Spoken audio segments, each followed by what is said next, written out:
Mind உள்ளே பூந்து உங்களை குழப்பம். நீ அப்படி பண்ணியிருக்கலாமே, எப்படி அப்படிலாம் கிடையாது. உங்களுக்கு கரெக்டாக டைரக்டர் சொன்னது கரெக்டாக உள்வாங்கி கரெக்டாக பண்ணிட்டீங்களா, அதோடு நீங்கள் முடிச்சிடணும். அப்போ தான் அடுத்ததுக்குள்ள நீங்கள் ஷிஃப்ட் ஆக முடியும். உங்களுக்கு போட்டு உழுக்கக்கூடாது. அதை உடம்பாக இருந்தாலும் மனசாக இருந்தாலும் ஒரு டைம் இருக்குல்ல, அதை போட்டு உழுக்கியாக இருக்கிறது படாபடுத்துறது புரியுது. அதை கொஞ்சம் பாதுகாக்கணும். அதை நம்ம பாதுகாத்து பேணி பாதுகாத்து அதை நல்லா குளிப்பாட்டி நல்லா அது தலை சீவி விட்டு நல்லா ஷாம்பு போட்டு எல்லாம் பண்ணி அதை நல்லா நம்ம வச்சுக்கணும். புரியுதா அதில் உங்களுக்கு?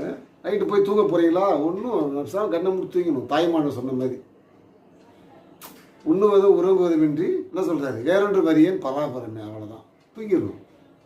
என்ன வேணாலும் பண்ணிட்டு போங்க. அன்றைக்கி நைட்டு போனீங்களா படுத்துருங்க. அப்போ தான் அடுத்த நாளுக்கு எனர்ஜி தாகும்.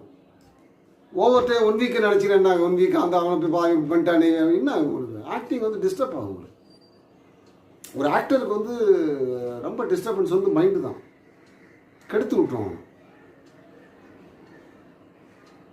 இப்போ நம்ம பண்ணுறது சரியானு யோசிக்க வைக்கும். ஒழுங்காக தான் போயிட்டு